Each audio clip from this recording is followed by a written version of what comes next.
1 Pedro 1:3. Oh. Ingon diri. Magpasalamat kita sa Dios ug Amahan sa atong Ginoong Hesus kay tungod sa iyang dakong kaluoy gihatagan kita niya og bag-ong kinabuhi pinaagi sa pagbanaw kang Kristo. Pinaagi sa pagbanaw kang Ginoong Hesus itoon nakabatud ang bag-ong kinabuhi kaya naman gibanaw ta diha sa espiritu. Natao ta diha sa espiritu. Nakabatud ang bag-ong kinabuhi diha sa espiritu.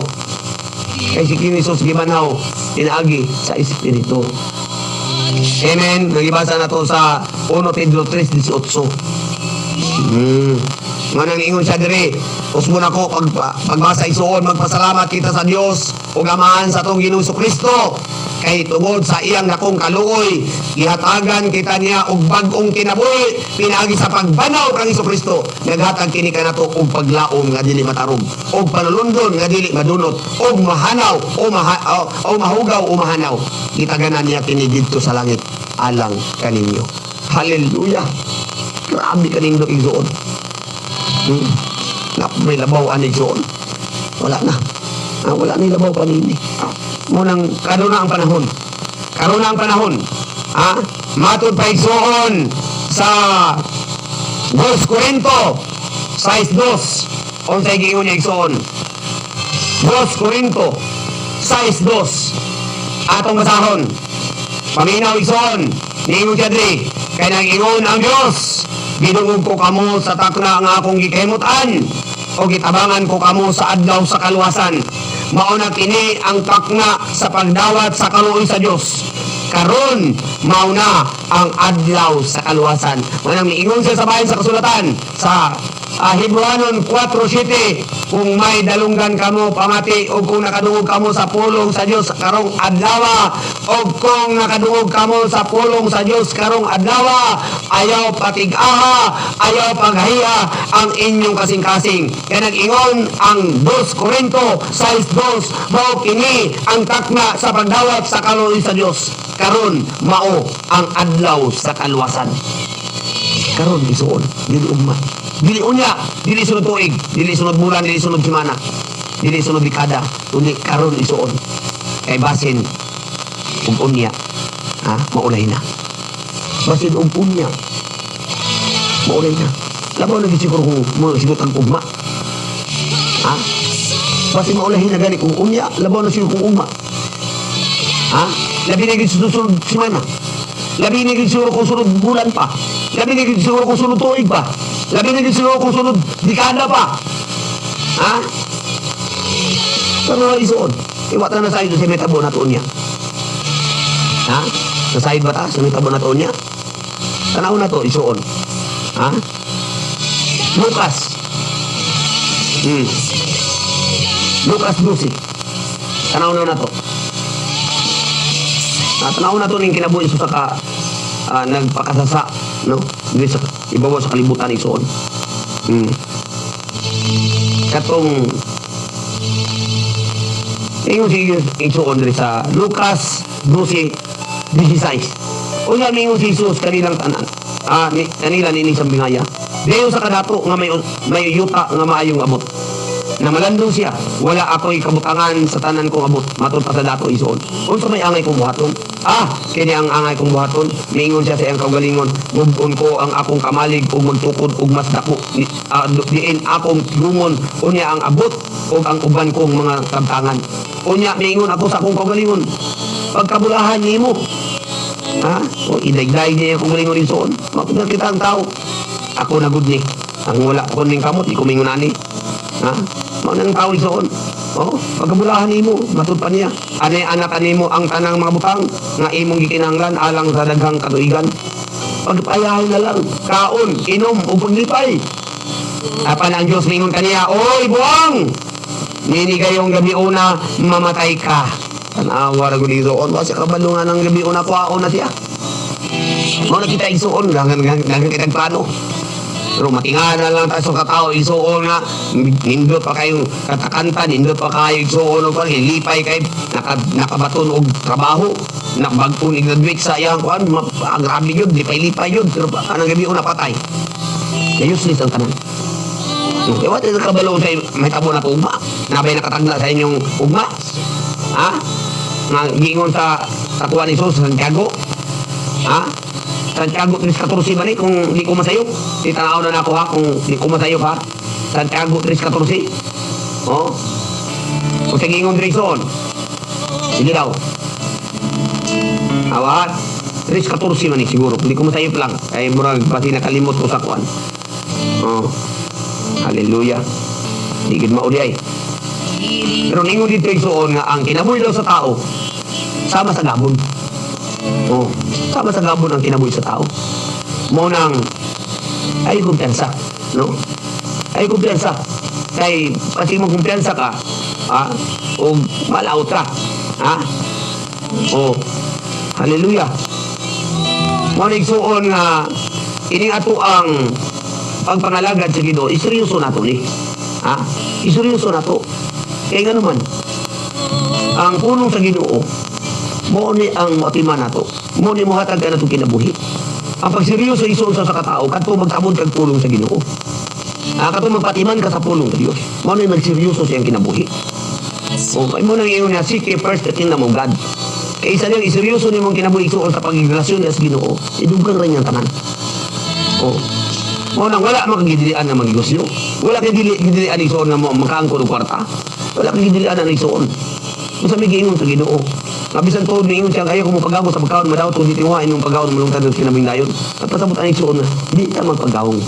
Nga kung nihimo mo kaso kabutang, niingon ang pulong sa Dios. Kung makaon man ka mo minom o bisan unsa inyong buhaton, buhata sa pagpasilungog sa Ginoo. Ha? Nakuha na piso ng punto. Oh. Ano isuon? Hallelujah. Dalaygon ang Diyos.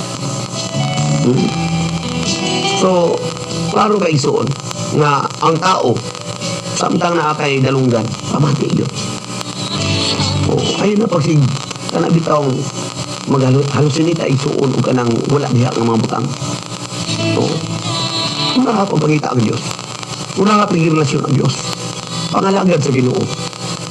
Himo ang tanan para sa Ginoo. Ana ra isuon. Mukaon man ka magminom, bisan sa imong buhaton. Kumaligos ka buhata para sa Ginoo. Iba di ka makakwarta. Makakwarta ka pero dili ka gawan sa kwarta. Dili ka makuha sa kwarta. Dili ka maginapo sa kwarta. Mo na iboto sa buti Jesus. Ang ginanglan matuto ka sa pulong niya. Aron di ka magapo sa kwarta. Aron di ka maulipon sa kwarta. Aron dili ka kanang matikalbong tungkol sa kwarta. Tungkol sa panalangin. Nagtuta ka panalangin tuna. Pero kung di ka kabalmuhan nila na, pati kang bata ka. Ha? Mau na isuon. Hindi man tapang physical ra, pang spiritual ni ato ang kinabuhi. Oo. Musunod na ang sa physical. Unahon na itong physical, spiritual, musunod na ang physical. Isuon, mahanay na. Wala kung gusto ka, malipayon, na harmonya nga panag-uban, panagtiayon, pamilya, then, pangalagad sa Ginoo imong namahan. Pangalagad sa Dios. Imong i-guide imong mga anak. Ikaw ang mangulo. Unaha ang Diyos sa imong kinabuhi. Seek ye first the kingdom of God and His righteousness, and all these things shall be added unto you. Muna isuon. Hallelujah. Hallelujah. Muna isuon kita. Ako karon nagigamit sa Ginoo. Namingon niya mga pulong sa 2 Corintios 5:19. Oy among mensahe nga ang Diyos pinaagi kang Jesucristo nagpasiguli sa tanang tao ngadto sa iyang kaugalingon. Ang Diyos wala mag-isip sa ilang masala ug gihatagan kami niya sa mensahe kung saon niya pagpasiguli kanila ngadto kaniya. Mo ni isuon ang mensahe nga akong ginadala. Gigamit ko sa Ginoo aron ikaw o kay imong pamilya mapasiguli ngadto sa Dios.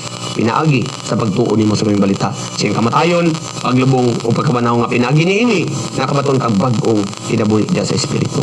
O mo nang gikinahanglan nga pagatiman, mo nang naang istasyon nato isuon 105.3 FM. Anda mo pagkaon, anda mo atiman kanimo sa espirituhan nimo ro. Mo nang kung ikaw na panalanginan karong adlaw, kung ikaw karon na kita nimo ang kahayag sa maayong balita isuon. Sa mo desisyon ka nga dawaton nimo si Jesus. Kinahanglan mo palit ka video o magtamod kag Biblia aron pinaagi ni ana isuon maatiman ka spiritually. Sinanglan ka, mamahaw, maniyod po mahihapon. Kaningon ang iyang mga pulong o suyonotso, o malandungi ang akong pulong adlaw o gabi. Amen. Kung andam ta, mapakaon ka nimo pinagin sa atong istasyon 105.3 FM na kini gi-design ni sa Ginoo aron atimanon ka.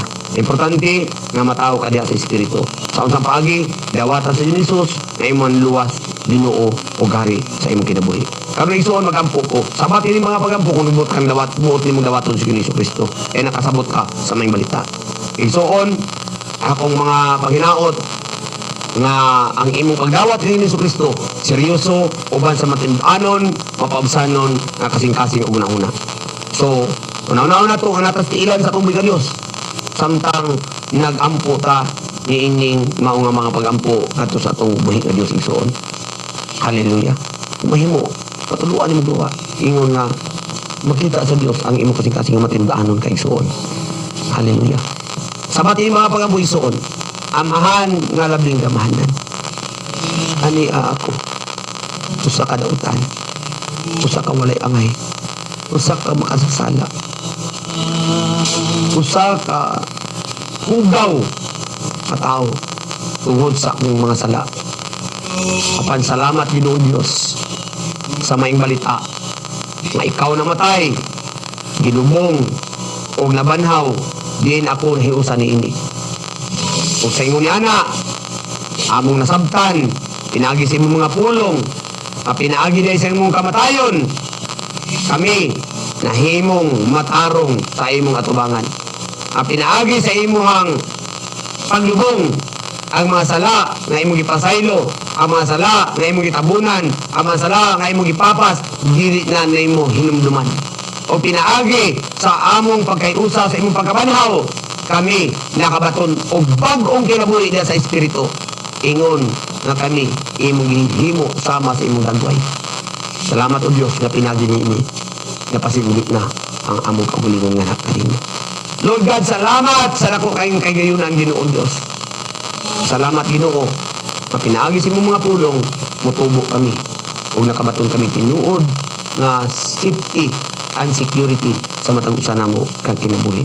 Lord God, tungod niini gituo ko o nakadesisyon ako nga dawaton ko ikaw nga akong bugtong manluwas Ginoo ug hari sa akong kinabuhi.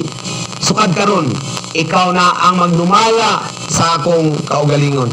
Ikaw na ang magdumala sa ako ang kasing-kasing. Ikaw na ang magdumala sa ako ang tibuok nga pagkatao bisan pa sa tibuok na akong kanimalay. Ginoong Hesus, sukad karon ikaw na gyud ang akong Ginoo. Ikaw na ang iluhon ako nga bugtong manluluwas. Lord God, salamat sa dakong kahigayunan. Ining tanan akong gituuhan, gilauman, gisaligan o gipasalamatan. Inaagi sa ngalan ni Jesus nga akong bugtong manluluwas, Ginoo o gari sa akong kinabuhi. Amen o amen. Igsuon natuo ko nga ang inyong pangalan nasulat na diya sa libro sa kinabuhi. O welcome sa pamilya sa atong buhi nga Diyos. Ningon niya mga pulong ang tanang nahiusa kang Kristo bag-o na siyang binuhat ang daang mga butang miagi na ug aniya ang mga bag-ong mga butang miabot na. Kay ang tanang migawat o misalig itagaan na niya katungod nga mamahimong anak sa Dios. Kani mga anak ta sa demonyo, anak ta sa yawa kay makasala ta. Pero karon pinaagi sa Ginoo sa libot idito ibabaw sa krus Kalbaryo sa iyang kamatayon paglumong pagbanhaw nakabato na kang bagong kinabuhi ug ipakatao na kada sa espiritu mahimo ka kang anak sa Dios. Amen. So enjoy karon isinati ang dakos sa atong amahan nga langit nun. So isandurot kanunay kaniya pinaagi sa pagbasa, pinaagi sa pagpamaladyo sa mga pulong na ang atong istasyon 105.3 FM aron katimanon ka igsuon. No diri buntag udto gabi naagi pagatiman kay nganuman kini ato ang istasyon 105.3 FM nagahisgot ka na tulong sa Dios naga pa-play ta og audio Bible o naga pa-play ta og